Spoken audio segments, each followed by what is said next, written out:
So something truly insane just happened in the House of Representatives. And in order to really understand this insanity, we have to take an unpleasant but mercifully brief trip down memory lane. One of the biggest moments of the 2008 financial crisis fun times was the near collapse and eventual bailout of a company called AIG. And the risky behavior that pushed AIG to the brink and eventually forced the taxpayers to bail their sweet asses out to the tune of $85 billion was a financial instrument known as derivatives trading. Since there's not enough time to explain or apparently learn how to pronounce derivatives in this video, I'll link some sources for you in the description. The important thing to remember is that nobody from Occupy Wall Street to the Tea Party was thrilled with the idea that the taxpayer should be on the hook every time Wall Street gambles itself into a corner. So in 2010, when Congress decided to pass a new set of financial regulations known as Dodd-Frank, they included a provision that basically said you can't get a bailout for certain kinds of derivatives.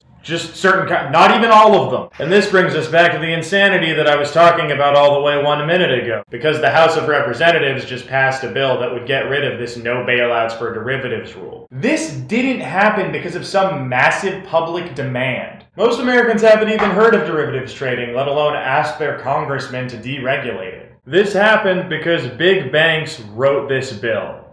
Literally. That's not some cute turn of phrase or an exaggeration. 70 of the 85 lines in this bill reflect recommendations made in a piece of model legislation written by lobbyists for Citigroup, another bank that played a major role in the 2008 financial crisis and also required billions of federal stimulus dollars in return for not blowing up the world economy. Two crucial paragraphs in the bill the House eventually passed were copied almost word for word from the Citigroup version. It's the congressional equivalent of copying a term paper from Wikipedia if Wikipedia was also paying your tuition. Members of the House received $22.4 million in campaign contributions from interest groups in support of this bill. That's nearly 6 times more than they received from interest groups opposed. Contribution data also shows that donors with Wall Street ties are major sources of campaign funding for the bill's sponsor and 6 of the 8 co-sponsors. Then there's House Financial Services Chair Jeb Sarling, whatever. He's the guy who helped whisk the bill through committee, and I swear this is true, spent a posh weekend partying it up with Wall Street lobbyists in Park City, Utah, on a ski vacation.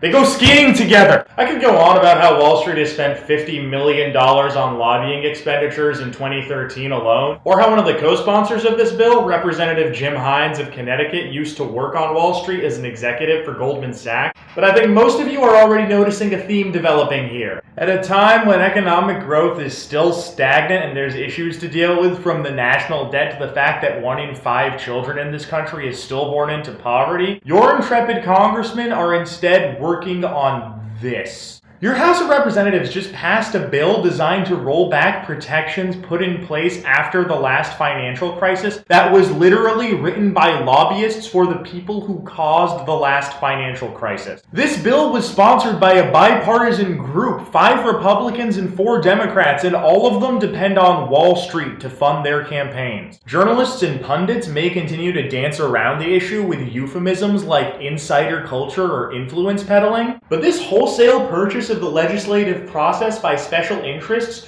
reveals a much more urgent truth. Our government has become a place where fundraising takes priority over the public good. Our government feels more accountable to those who bankroll its members than to the people it was elected to represent. Our government is corrupt. And it's time we did something about it. My name is Mansoor Gidfar. I'm the communications director for an anti-corruption organization called Represent Us. We're building a movement behind a proposal called the American Anti-Corruption Act that would make this kind of crap illegal. Because the truth is, what we face as a nation goes beyond problems of money in politics or a need for campaign finance reform. It's corruption, and we're gonna stop it.